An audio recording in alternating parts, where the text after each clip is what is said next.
An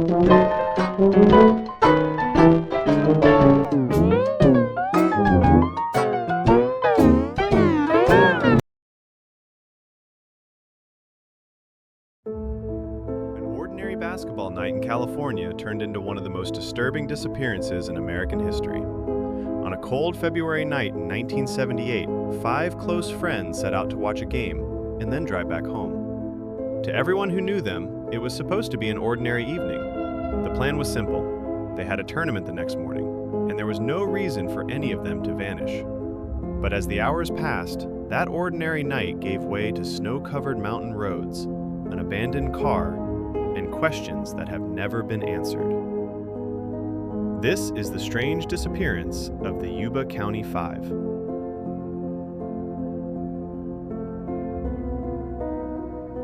On February 24, 1978, in the quiet town of Yuba City, California, 5 close friends left home for what should have been a routine night out. Locals simply called them the Boys. The group included careful driver Jack Madruga, cheerful Ted Weir, Bill Sterling, Jack Hewitt, and the most mysterious of the 5, former soldier Gary Mathias, who was being treated for schizophrenia. That night, they went to watch a basketball game at Chico State. The next morning, they were supposed to play in their own tournament. Their uniforms had already been laid out. The plan was simple: watch the game, grab some snacks, and go home. And that is exactly what they appeared to do. They stopped at a store after the game. Witnesses said everything looked completely normal. But that night, they never came back.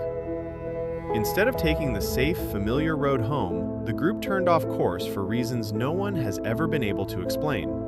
Close to midnight, in freezing weather, they began driving deeper into the isolated mountain roads of Northern California.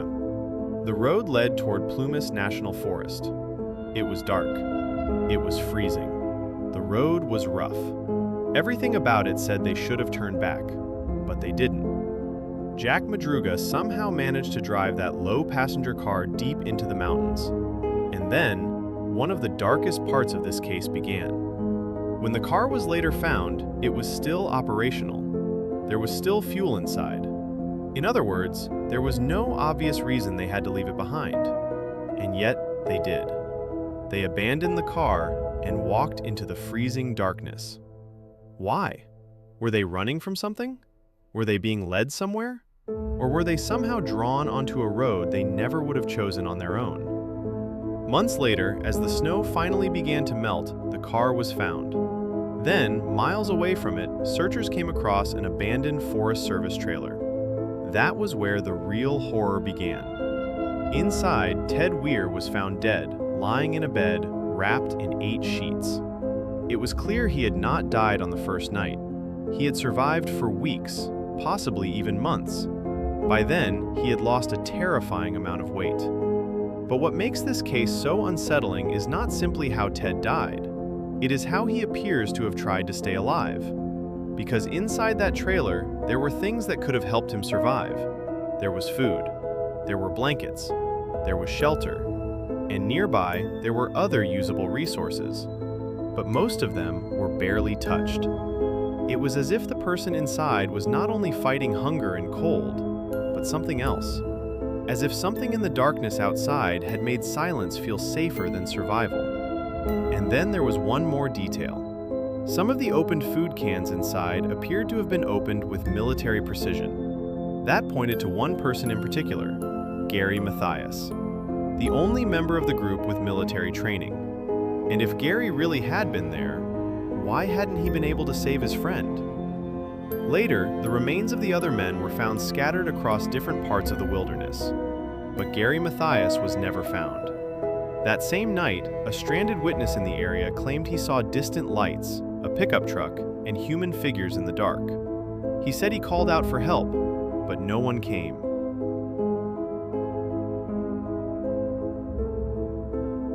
That account would go on to become one of the most debated parts of the entire case. So what happened that night? Were they threatened? Did Gary suffer some kind of crisis? Or did something happen on that road that still cannot be explained? Decades later, the Yuba County Five case remains unsolved. Why did they take the wrong road? Why did they leave the car? Why didn't they fully use the resources in the trailer? And what happened to Gary Mathias? Maybe that is what makes this story unforgettable. 5 friends walked into the snow that night. 4 were found, but 1 was never seen again.